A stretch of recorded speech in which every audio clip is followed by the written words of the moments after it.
everyone. I am Julie Floyd.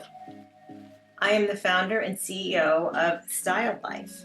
And our Crown Club is for anyone who wants to learn how to grow, care for, and style their naturally curly, coily, kinky, textured hair. I just want to remind everyone this is your club. So our webinars are designed to be educational and informative.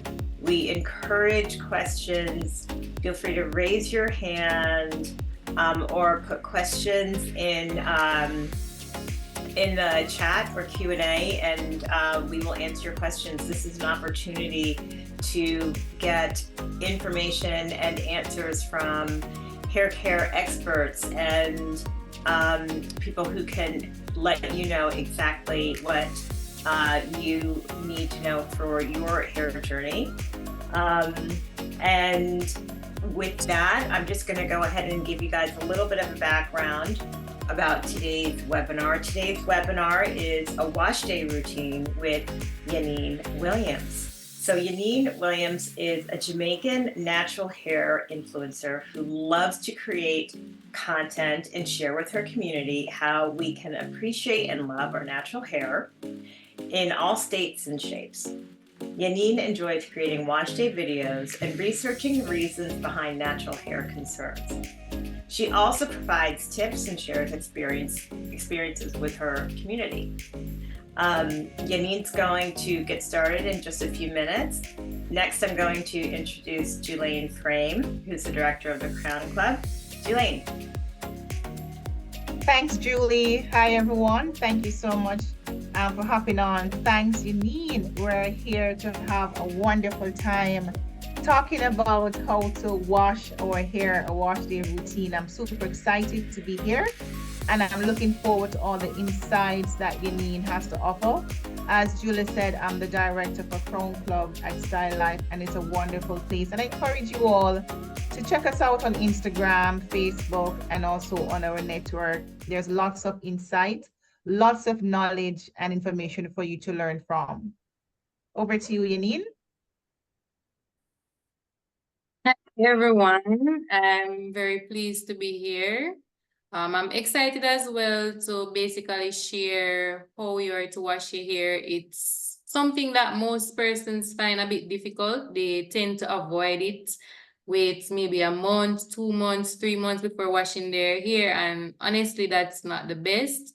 I will talk basically step by step from the pre-poo to shampoo to the deep conditioning right up to the styling portion. And I can recommend products if you ask, as well as I can basically tell you the techniques that you should use that will help the process go smoothly. Thank you. Thank you, Yanine. I just want to ask you before we get started with your video, how long have you been natural? Have you been natural your whole life, or has this been a journey of your own? Well, this has definitely been a journey. For high school, I was at boarding school. So when I was in third form, I texturized my hair because it was easier that way. And I didn't have anyone to really do my hair at boarding school. Most persons didn't want to do my hair because they're saying it's a lot of hair and it will take a lot of time. And I didn't know anything about my natural hair then.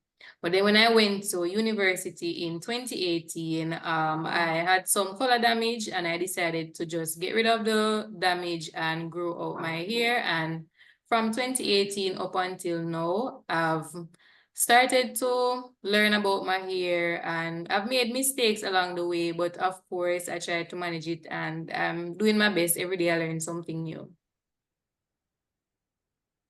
That's remarkable, because I know I've watched your videos. We've seen you on Instagram. You have a lot of hair in a short amount of time. You've come a long way. And so I know, as you've said, the hair washing routine is just one part of it, one part of the aspect. And anything else in addition to the hair wash routine that you feel like maybe it's like a top 1 or 2 thing that's helped for you, your progress?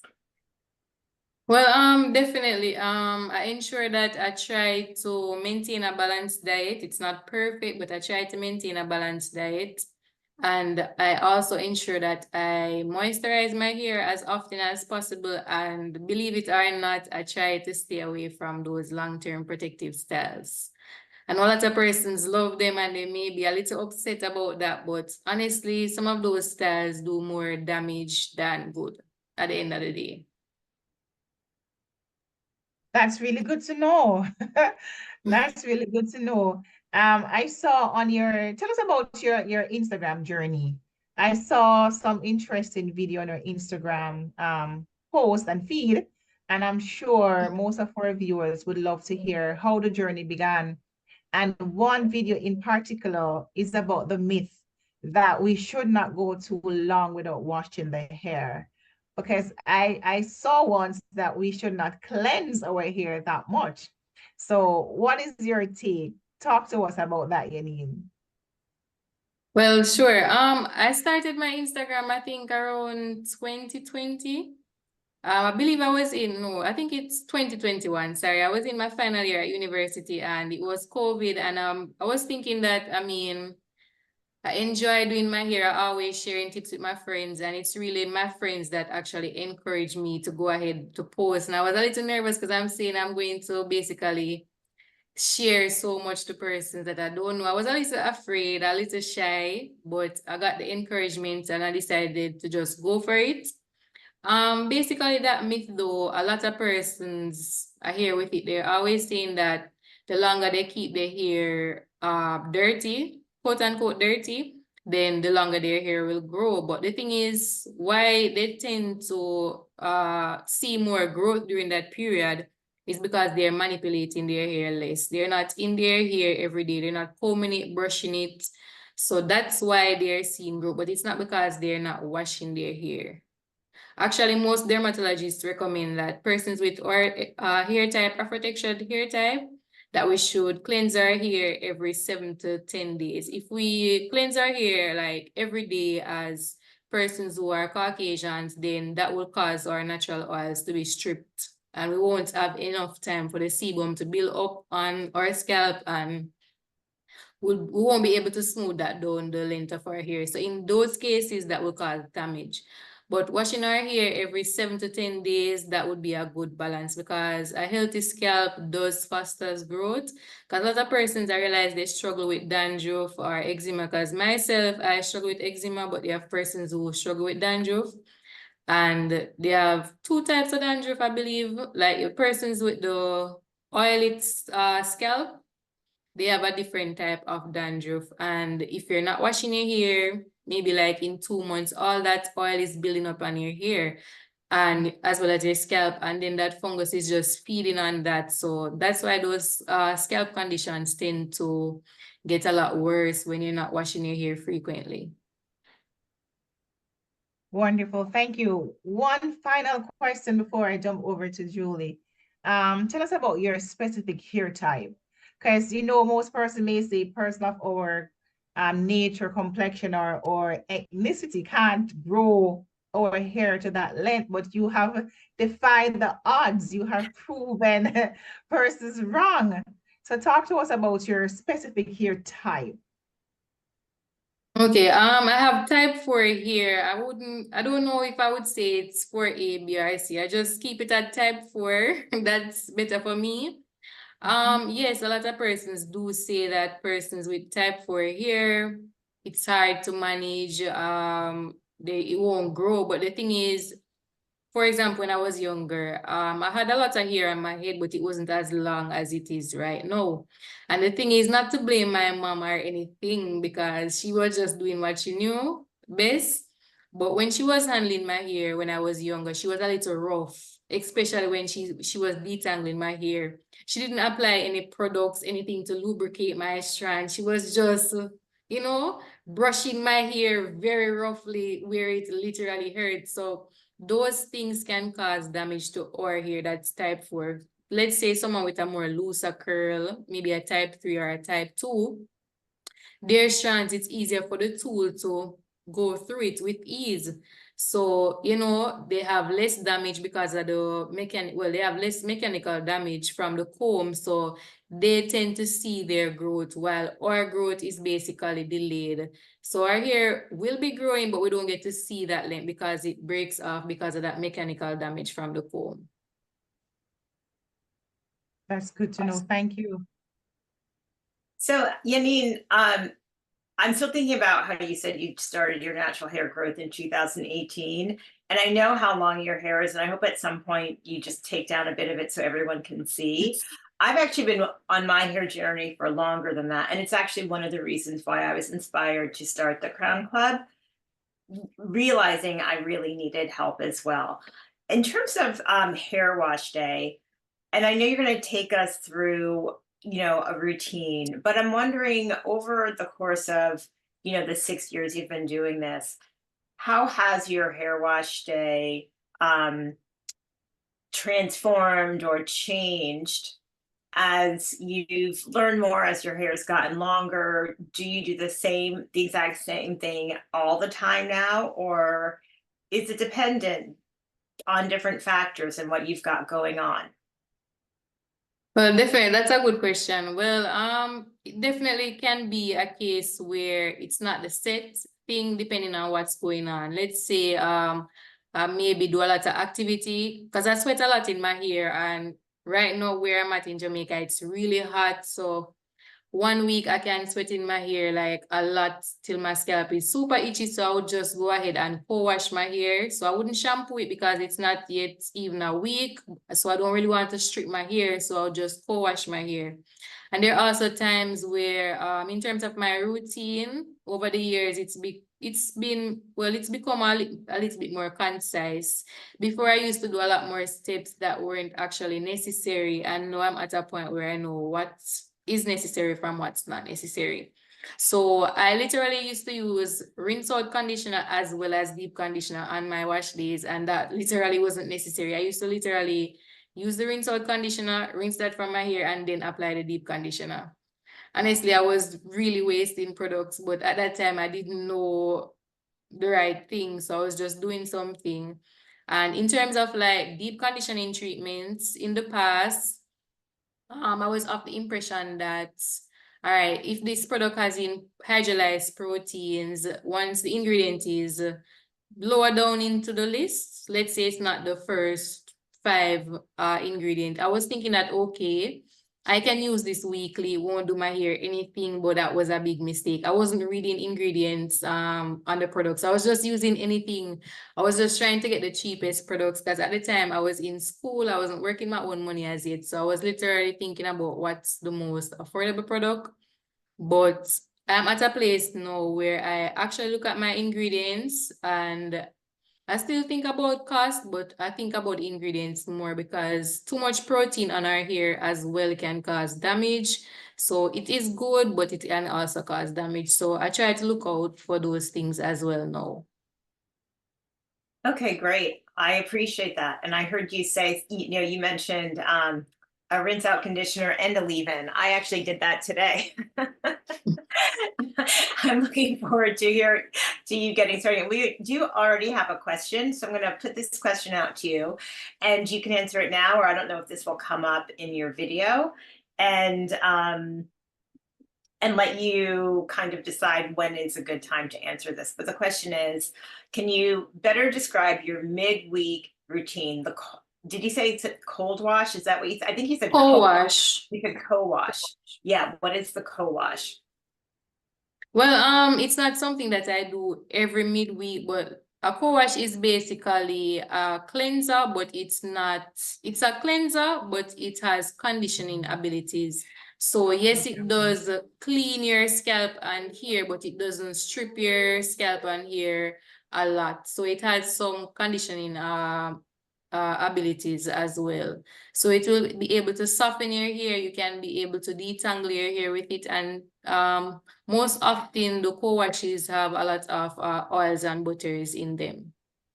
So there's a few brands that have co-washes on the market actually. And is it listed as a co-wash product? Yes, it's listed as a co-wash product. It's okay. So if anyone wants to look that up, it would be a co-wash product. Got it. Okay. Okay, so we have up on the screen now, just as a reminder for anyone who's new to StyldLife Crown Club, past webinars we've done. I did mention earlier that, this club is to learn how to grow, care for, and style. Every month we host a webinar on a different subject. And these are some of the webinars we've had over the past year and a couple of months.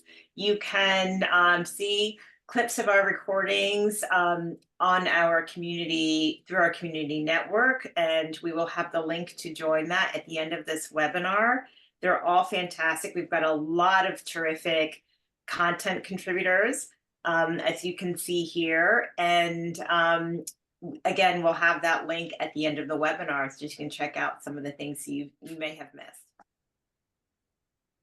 Perfect. Thank you, Julie. Thank you.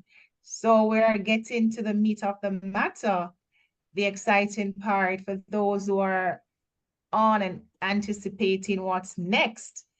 So we did promise to have a demonstration of Yanine's Washday routine.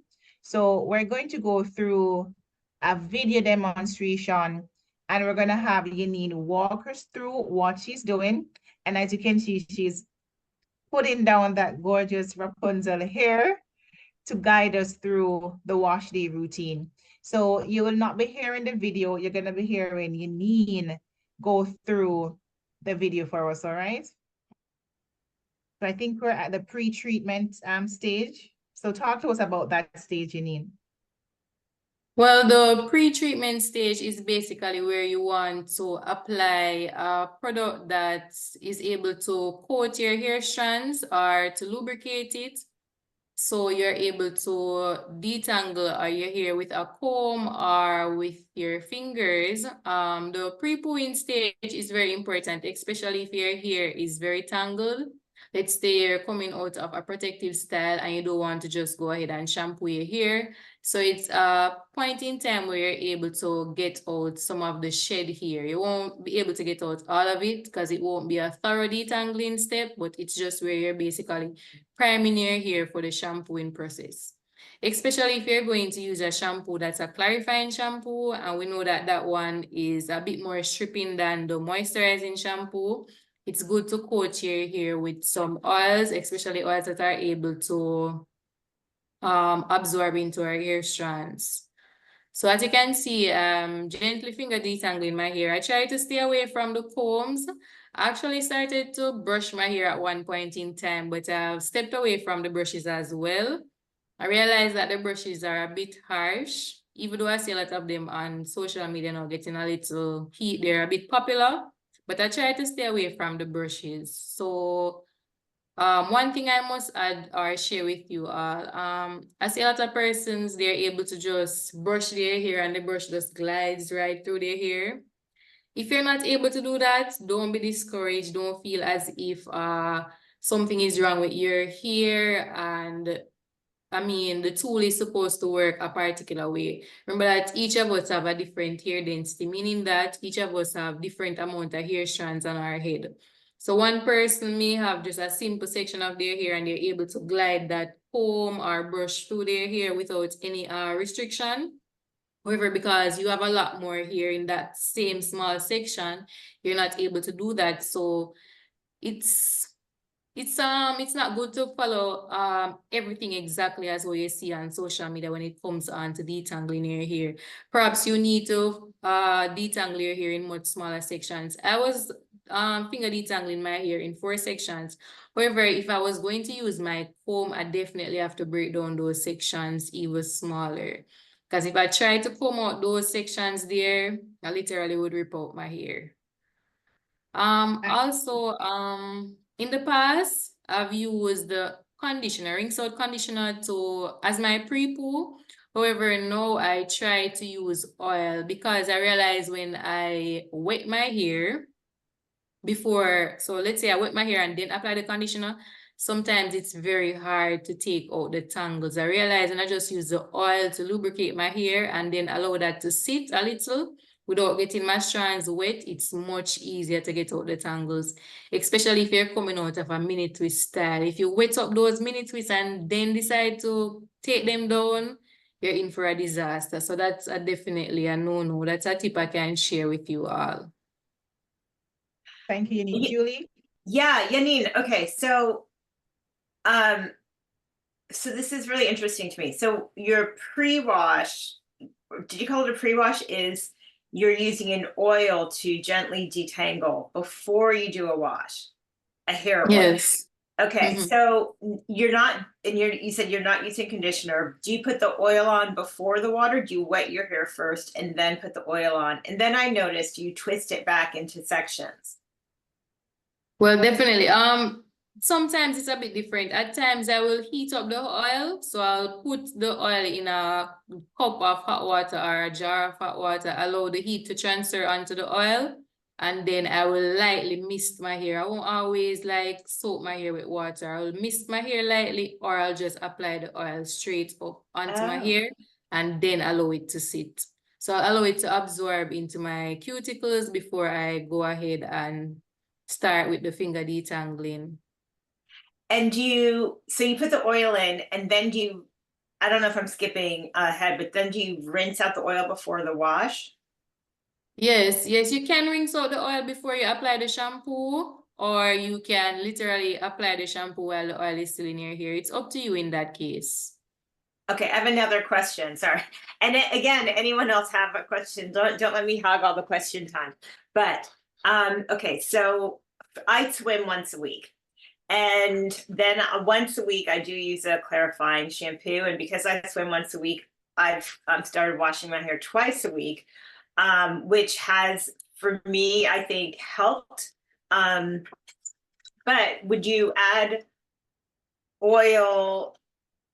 Like, okay, so I guess what I normally do is like I'll rinse out the chlorine, and then after rinsing out the chlorine, would that be the time to use an oil, or would I go straight to clarifying shampoo?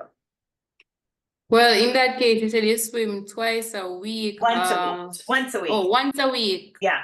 So midweek or towards the end? I mean, like on Tuesdays, so today. Oh, okay. Because if it was towards the end, then you could just do a regular wash. But since it's at the beginning of the week, I would advise you to definitely rinse out the chlorine. There are a few shampoos that have EDTA in the ingredients. So and there are some shampoos that are also marketed for swimmers. Yeah, you can that's what I use those use. shampoos definitely to cleanse your hair. But after doing that, since those shampoos are a little bit stripping, I would definitely go in with either rinse out conditioner or a co-wash, just to add back a little moisture to my hair before I go ahead and detangle. Because since those shampoos are really strong, concentrated, I wouldn't go ahead and detangle my hair right after. It would cause a lot of breakage. Great, thank you. Okay, Julie, you can move on. Beautiful. Thank you so much, Yanine. So we just saw the pre-treatment phase, and we're going to go into the shampooing process. So talk to us about that stage. All right. Well, the shampooing process, again, I didn't like to shampoo my hair because when I'm shampooing my hair at times, this is where your hair tends to shrink up a lot. So as you can see, I have my hair in twists. I try to maintain my twist throughout the wash day. I don't just wash my hair out. Especially the longer your hair gets, it's a bit difficult. So let's say you have a little afro, or your hair is like bra strap length, then maybe you could wash it out, but I wouldn't advise it. The longer your hair gets, it's better to wash it in sections so you're able to manage it more better. So shampooing, you have to ensure that you choose the right shampoo. So I don't use a clarifying shampoo every week. I used to do that in the past, but that can also cause damage to your hair. You don't want to use a shampoo that's super concentrated like every week on your hair. So I tend to use a more moisturizing shampoo more often, and I ensure that I clarify my hair at least once a month. But I mean, it depends on your lifestyle, of course. Again, I also have eczema, so the shampoo that I'm using in this video is a shampoo that has ingredients in it that will help with my eczema. So a lot of persons, they don't realize it, but they actually are sensitive to sulfate. So there are a few shampoos on the market that are sulfate free. So those are options that you can easily get. And I mean, you can go to your dermatologist if you realize that every time you use a particular shampoo, your scalp is very itchy. You can find out what that issue is. So as you can see, I will pull my hair and rub my scalp or massage my scalp rather. I don't just crunch up my hair, you know, in a ball or like a towel, like you see persons do on the TV. That's not a good idea. Because based on our hair type, our hair would get a lot tangled. It would become a mess and a disaster. So you want to ensure that you're always pulling your hair, not hard or anything, you know, just try to keep it stretched a little while you do the motion. So you always want to do a downward motion, pulling motion when you're shampooing your hair. That's a big thing. There are some persons who also prefer to wash their hair in like mini twists. I don't really advise that, especially if you have fine strands. I have fine strands.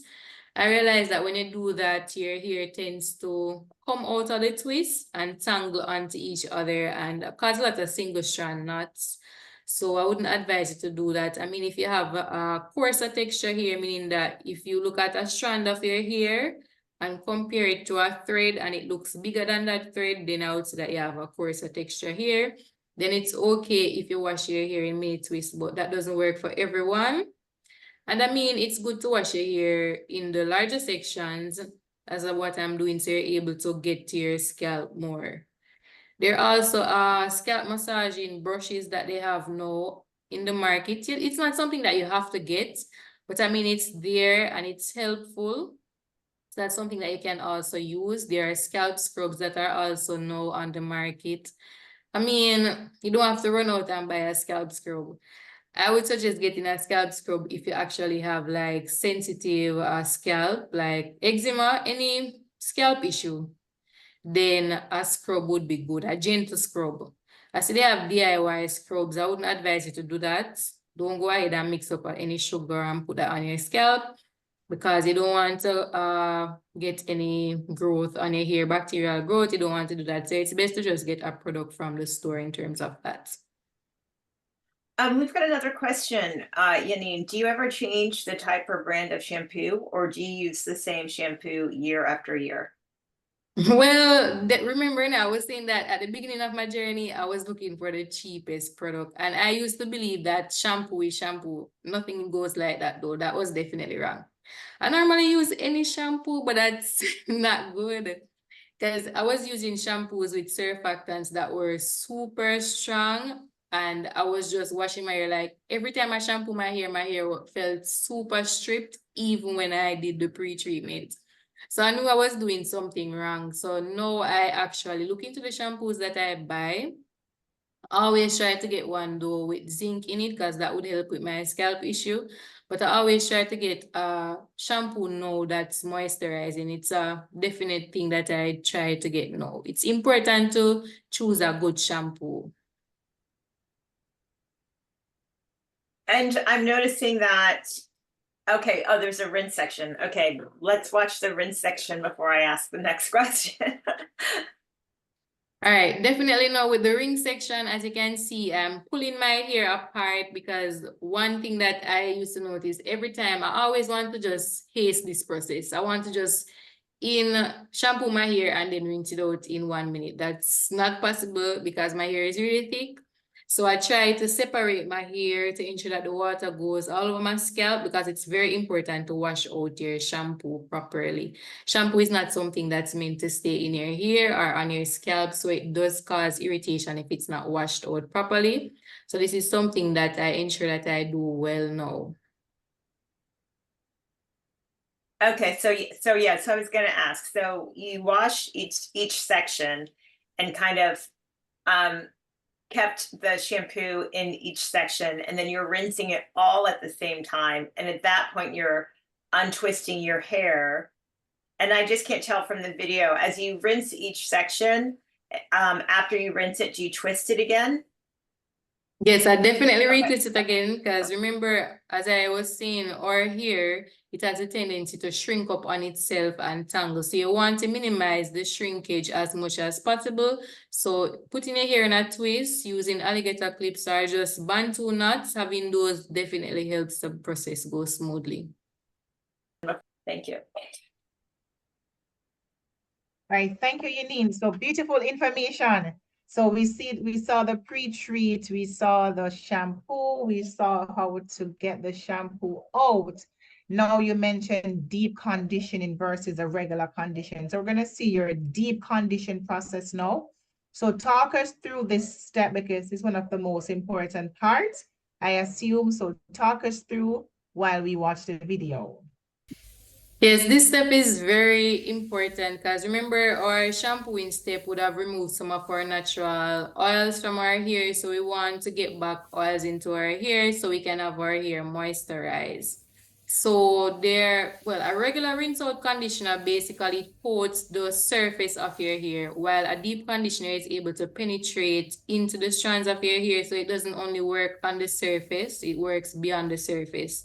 So especially if you have damage, deep conditioning is very important. There are different types of deep conditioners that they're marketing. You have deep conditioners that they say are good for hydration. You have ones that they say that will help with breakage or damage. And you even have deep conditioners that they say that will add a lot of moisture to your hair. So when I'm choosing a deep conditioner, each time I wash my hair, I look at my hair, see how my hair is feeling before I go ahead and just pick a random deep conditioner. So let's say I'm going to blow dry my hair. Before I blow dry my hair, because this is the old blowout, it's like 2 weeks old. Let's say I'm going to blow dry my hair. I have to ensure that my hair is very hydrated. So hydration basically has to do with the ability of your hair to pull water towards it. So when you wash your hair with the shampoo, the cuticles of your hair basically is lifted because of the shampoo. So when that happens, the water that's running on your hair is able to go into your hair strands and absorb into your hair. So the conditioners that they say that aid with hydration, typically they have ingredients that help to do this. Basically, it will lift your cuticles and allow the product to go into your hair as well as the water that you're adding to your hair as well. So I will use those types of deep conditioners when I'm going to blow dry my hair because hydration is very important when you're going to blow dry your hair. Because remember when you blow dry your hair, you're basically pulling most of the water from your hair, quote unquote. So you can imagine if your hair is already dry and not hydrated and you go ahead and blow dry your hair. That's when persons tend to see a lot of damage. So you have to ensure that your hair is very hydrated before you decide to blow dry your hair.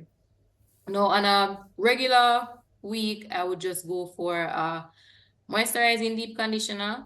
So these deep conditioners, they have a lot of butters and oils in the ingredients. I tend to go for those and I ensure that no hydrolyzed proteins are in those deep conditioners. Hydrolyzed proteins, those are able to be absorbed into your cuticle, so they work beyond the surface of your hair and repair damage. But it's that trend where I see on the internet where persons are of the belief that everyone needs a protein treatment. But based on my readings, I've seen that they say that persons with virgin hair don't need protein. So for example, you just do a big chop, you just growing out your hair, maybe just 1 year natural, and you don't use heat, you don't color treat.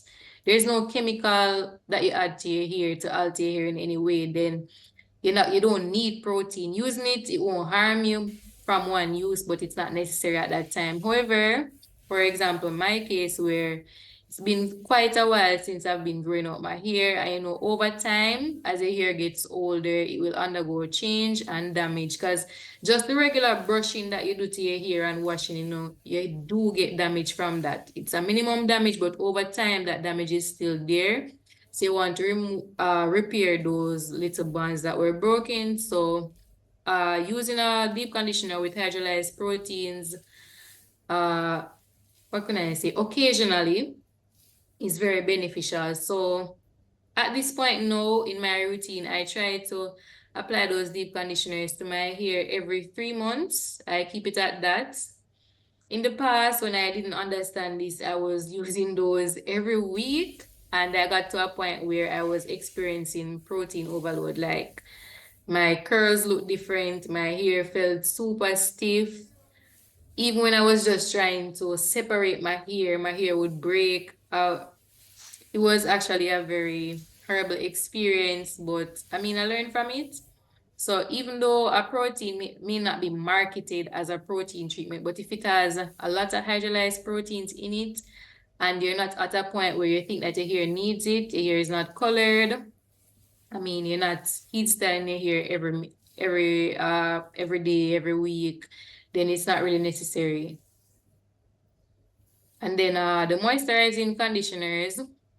Again, even though they may say that conditioner is moisturizing, it's still important to go ahead and look at the ingredient list. So this is especially for the deep conditioners. Our product may be marketed as moisturizing, however, it can still contain hydrolyzed protein. So basically, it's our job as the consumer to really read the ingredient list to ensure that we know what exactly we're putting on our hair. Thank you. Before we go into the rinse section, I realized you did a deep conditioning versus a regular condition.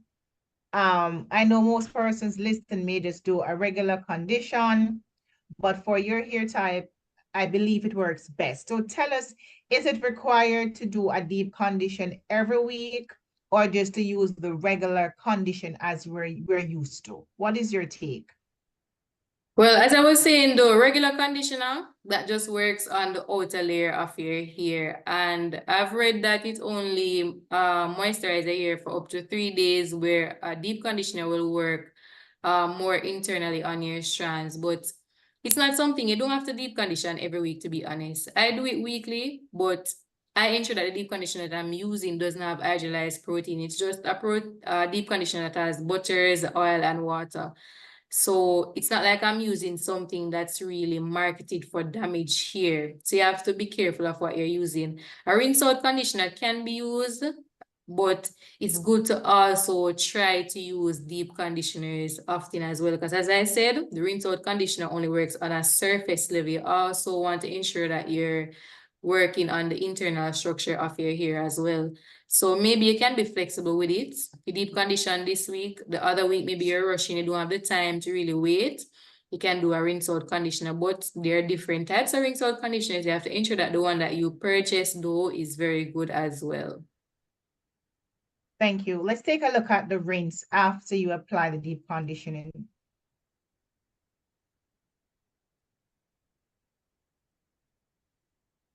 Yeah, so basically most persons tend to believe that the deep conditioner should be left in your hair. That's a no-no. Literally, you should follow the instructions on the jar. I'm not going to lie, in the past I have slept with a deep conditioner in my hair because I just was feeling lazy and I wanted my day to basically end. Honestly, it was just laziness. Really and truly, it was just laziness, but we should follow the instruction on the container. So if I said keep the deep conditioner in for 20 minutes, you have it in for 30 minutes time, but don't keep it in for the entire night, because what I realized can happen is some of those conditioners, they do have ingredients in it that can cause irritation to your scalp. So you realize that after a while you have it in your hair too long, you'll definitely get irritation on your scalp, and then you'll think that, okay, it's not a good product, but it's because we're basically misusing the product. We have to ensure that we rinse out all of that deep conditioner properly. Even if we don't get everything from our hair, definitely we should try to rinse it all from our scalp. Wow, that was very informative, Yanine and Julie. So that's the entire routine. So in summary, just give us an overall wrap up in terms of the hair care and what you do after you wash and you deep condition. What do you do next to keep your hair at bay, or for it to keep moisturized and for it to grow and maintain the length? Then we're gonna go Okay. into it. Go ahead. Okay, so this step is actually very crucial as well. So you have to ensure that you apply products to your hair that's able to moisturize your hair. So remember, we actually added stuff to our hair to hydrate our hair. So we basically want to seal in the water that was absorbed into our hair. So we can use leave-in conditioners or we can use cream, depending on your hair type. So if you have lower porosity here, I would suggest that you stick with your leave-ins because those are lightweight, while your creams are a bit more thick, and those tend to take a little more time to absorb in someone's hair that's of low porosity. So I have low porosity here. I tend to stick to my leave-in conditioners. So I would apply the leave-in conditioner to my hair. And because I don't want to go, use back leave-in conditioner again, let's say after 2 days, I try to use a lot on my hair where I feel that the product is saturated on my hair. So I'll apply it to my hair and then add a little oil onto my strands. You don't have to add the oil because most of those leave-in conditioners already contain oils in them. So adding oil in the final step is not really necessary. But the thing is, most persons want to find a product where they can use it and they can just forget about their hair. That's a no-no. Literally, I don't think that product exists. If it's out there, I don't know about that product as yet. There are products that I can use after 3 days. I see that my hair needs to be moisturized. You know how you can know that your hair needs to be moisturized? Whenever you see that your hair is getting stiff, you try to move it, it feel like it can't move, it feel like your hair going to rip, you know that you need to go ahead and apply a little water to your hair, go ahead back with a little leave-in conditioner. So most persons, the hair tend to need to be re-moisturized after 3 days. That's the max that I've seen, and that's what I experienced as well. So after 3 days, I will try to hydrate my hair again as well as moisturize. Most of the times, I will just mist a little warm water onto my hair. So I'll just warm a little water in the microwave because that's quick and easy. Put it in my spray bottle, mist a little water onto my hair. So I apply the warm water to get my cuticles raised. So then I can just apply a little product onto my hair, not a lot. Because remember, it's midweek. And I already add product, especially if you have low porosity, you don't want to add too much product and then you experience flaking. So just add a little product, maybe a spray leave-in if you want, or a light water-based leave-in you can add to your hair. You put it back in your twists or your plaits, and I like to add a little shower cap onto my hair just to allow the product to absorb into my hair well. And then after that, I'm good to go until it's time for wash day, basically. And even if you're going to skip wash day, I still encourage you to do that. Go ahead and hydrate your hair again. So let's say you don't want to wash your hair this week, you just don't have the time and your hair is in some plaits. You can go ahead again, mist the hair with warm water, or you can even go in the shower and just run a little warm water onto your hair and then go ahead back with a little leave-in conditioner. The thing is, a lot of persons are leaving their hair not moisturized, not hydrated for days, for weeks and months. And that's where the damage does come in because we can have the breakage because our hair is basically in a state where it's not moisturized. So we're not able to move it or manipulate it. However, we still go ahead and manipulate it. That's where the breakage does come in. So once we try to be diligent about those little stuff, taking care of our hair doesn't have to really seem like such a task if we try to do these little things honestly. Can I ask a question about that? Okay, so when you mist your hair with the water, okay, so I think I heard you say that your hair right now you had used a blow dryer on it. Is that right? Yes. Yeah, I mean, I know, and I know we're getting to the end, but so many questions because this has been amazing. But then how do you, I guess, style your hair once you've dried it? Because I'm like, for me, if I were to mist my hair, it just becomes frizzy again, even with leave-in conditioner, which is what I use.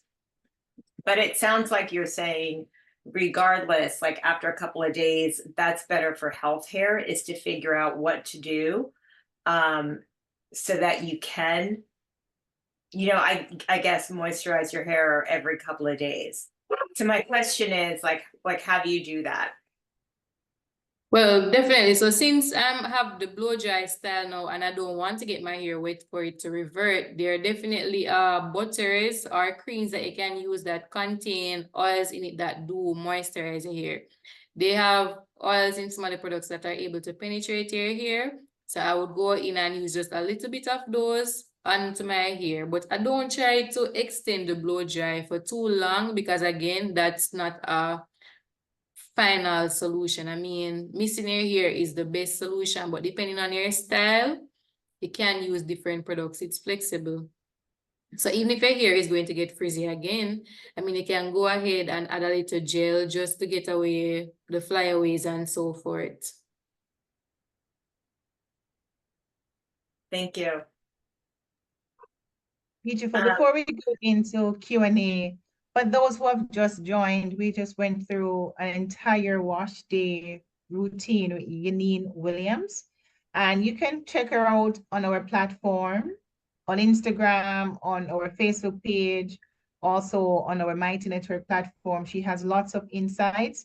And for those who have never seen your hair, do you mind just doing a little demonstration of the beauty that you have for your crown to show it's possible for us to have that length and healthiness of the hair? Yes, it's definitely possible, literally. It's definitely possible. You just have to be patient with your hair. Honestly, if you're not in a good mood or you just can't be bothered to do your hair, I suggest that you just leave it until you feel like you have the energy. Honestly, it's the best thing because you don't want to be in a haste. You just go ahead and rip the comb through your hair. And the next thing that I wanted to add, I don't think I mentioned it, but I don't think it's good to always weekly use a comb or a brush in your hair. Because remember, these tools do cause damage over time. So you want to reduce the amount of time that you use it. So what I do now, I finger detangle every week. Whenever I realize that my roots are getting a lot puffy, I know that, okay, there's a lot of shed hair that needs to come out. I'm going to go ahead and use my comb. So you can do something like that. Don't comb out your hair every single week, every day.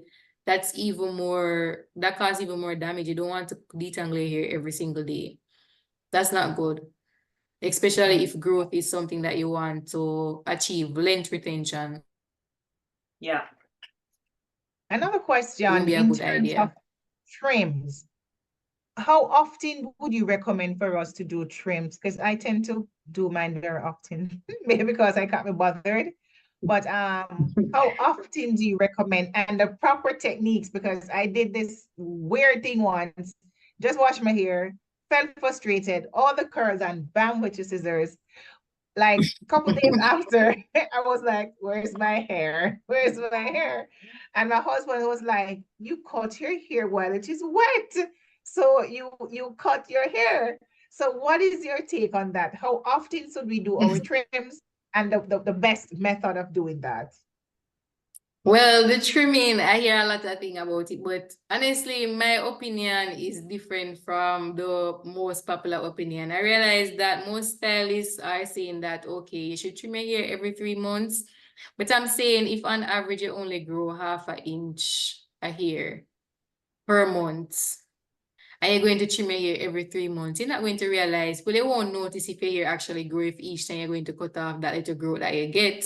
So what I do, I literally look at my ends. So when my hair is stretched, because I don't have to blow dry my hair for my hair to be stretched, you can plait your hair and comb it out after you take down those braids, or you can do a bantu knot. Those styles will stretch your hair. So it's still curly, but it's in a more stretched state.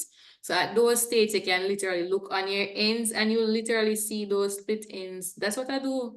I use the search and destroy method. I literally look on my ends, and when I see a split end, I go for my shear because you don't want to use a regular paper scissors. That's a no-no. You're going to cause more damage. So you should get a professional scissors.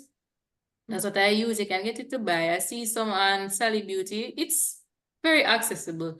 So you can use your shear and you cut those split ends literally as you see. The single strand knots, those little annoying knots, I don't always cut them, but sometimes you leave them back and they do tend to cause problem. They will knot on another strand of your hair that was fine and cause a bigger tangle. So whenever I see them, I try to cut them out as well. So by doing that, you're actually removing the strands of hair that are actually damaged. When you just go ahead and just cut blindly, you're cutting away good hair. That's why I don't really do that. And when your hair is in the wet state, I try to cut my hair in twist before, and just as I said, you're wondering what happened to your hair. It's not good to do that. It's best to trim your hair when it's in a stretched state. So I'm not saying that you have to run ahead and flat iron your hair. As I said, you can do styles that will allow your hair to be stretched. Because me, if I do bantu knots or plaits and I try to comb it out gently after applying some oil, my hair looks like a light blowout. So if you know you can do that, then it's best that you do that. You don't have to always apply heat just to get a trim. It's not really necessary. Sometimes we use it as an excuse, but it's not really necessary. Especially if you're not going to wear your hair straight. I mean, if you wear your hair straight as a natural person now, then you want to ensure that your hair is on the same level, or you want your hair in particular layers, then I would understand why you'd need to straighten your hair in that sense. Thank you, Yanine. Our chat is now open if there's any questions. And over to you, Julie. Thank you. I was going to ask, and you do have a lot of hair. It's absolutely beautiful. You said it's really hot right now in Jamaica. And I just want to say quickly, you know, StyldLife Crown Club is for anyone around the world. Janine and Yanine and Julaine are both joining us from Jamaica, and our content contributors have joined us from around the country and Africa. So check in all the time and see what you can learn from someone nearby or far away. So what do you do with your hair when you're sleeping? I'm assuming it's not out like that. I'm just curious, like what you're, you know, you don't have to go through the whole routine, but what do you do with your hair when you're going at night? Definitely. If I go to bed like this, it would be a disaster in the morning. I would wake up and my hair is probably right up here, shrunken to my face. It would be a mess. So because let's say if I just did the blowout, I would try to do bantu knots because I want my hair to have some amount of curl to it, so the stretch style lasts a lot longer. But I don't do bantu knots every night because that's a lot of tension on your scalp, to be honest. So what I'll do, I'll just put some chunky twists in my hair, use my satin scrunchie, put it up in a high bun because I want my hair to remain stretched, and I put on my bonnet. That's it.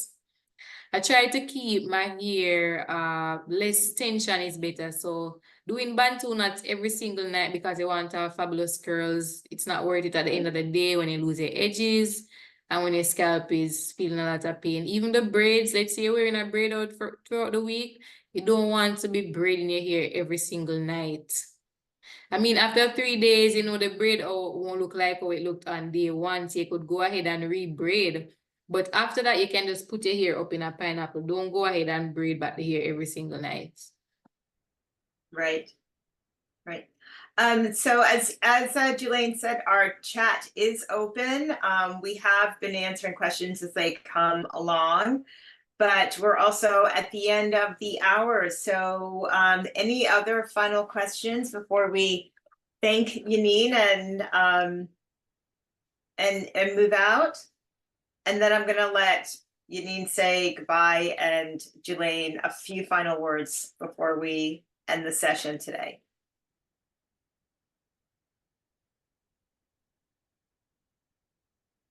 So I don't see any more questions as of yet, but if there's any that comes in, be sure that we'll provide responses on all of our platforms. And also you can check your emails for responses for any question that comes in that did not get to be answered on the live this afternoon.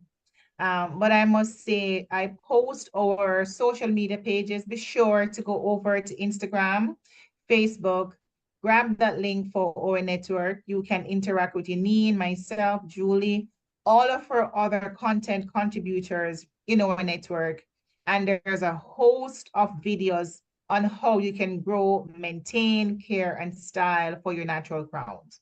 That's why we're here at StyldLife Crown Club. Thank you. Yanine, any last comments or words or thoughts from you? Well, I just want to say thank you both for having me. Truly, it's an amazing platform because lots of Black women are definitely struggling. They feel really insecure about their hair. They're not comfortable. They don't know what to do. And some of the times they don't have someone directly around them. So it's a bit hard. So it's good that it's good that a place like this does exist where we can come together and share our ideas and ask questions. It's very good. Both of you are doing a good job, and thank you for having me. Thank you. Before you go, we have two questions. One person is asking, should I stop combing my hair and use my fingers more? Well, as I was saying, I do encourage finger detangling. So I don't want you to stop combing your hair, but let's say maybe you can use the tool every 2 weeks or every 3 weeks, depending on your hair type. If I wait for 4 weeks before I use the comb, I know that I would be in a big trouble because my hair is very fine. And if I wait too long to detangle my hair, then it's going to be a mess. So it depends on your hair type. You can start working and say, okay, I'm not going to use the comb this week. I'm only going to finger detangle, and then when it's week 2, you can see if your roots feel a little puffy. You can know when your hair is really tangled, you know. So if your roots feel a lot puffy, right after 1 week, you say, okay, maybe I need to use the comb maybe for 4 days. Or you just try to reduce it, see where it works for you before you make a decision. So every 2 weeks, I tend to use the comb. I don't use it weekly. Perfect. This one is for you, and thank you so much, Yanine. Julie, persons want to know, do we have products on StyldLife? I'll give you that one to give them a hint of what's to come. Oh, Jelaine, you go ahead and give them a hint of what's to come. Okay, so we have exciting news. For all of our product that we mentioned, we do have links available if you want to purchase. And for everyone that joins, there will be an after survey sent. And for any product mentioned, you'll see a link that goes to our direct shopping cart on Amazon or the website where you can grab those products. And in the near future, you'll also see our own StyldLife branded products. So we're going to talk about that on another webinar. So be sure to keep your eyes out for that launch. It's going to be amazing, amazing, amazing, amazing. I give you all first-hand invitation to come to that launch. We're going to have our own StyldLife branded hair care product and tools available in our membership and outside as well for you to grab. Another question for you, Yanine. How do I know my hair is dry and needs moisture? Well, definitely. As I was saying, if your hair looks stiff, because when you moisturize your hair tends to be malleable. It feels soft, it feels silky. You can move it and it moves with you. It's not feeling stiff. Whenever you see your hair feeling stiff, it looks really, really dull, extra frizzy. You know that, okay, I need to go ahead and moisturize my hair. But you tend to realize this after 3 days, but I mean, you can also check to see if that's when you experience it. Perfect. Thank you. That's it on my end, and I thank you all for hopping on. I'll hand over to Julie for a final closing statement. Thanks again, Yanine. Thank you so much, Yanine, and thank you, Jelaine. Thank you to everyone who joined us today. And in the chat, we do have a link to our member network that was in the chat. If you go ahead and follow that link, we are on social media, as was mentioned before. Check us out on our website, on Instagram, and look out for our next webinar. Again, we hold them monthly, and lots of great content already in the bank and to come. So thank you all for joining us. Have a great morning, afternoon, and evening, wherever you are.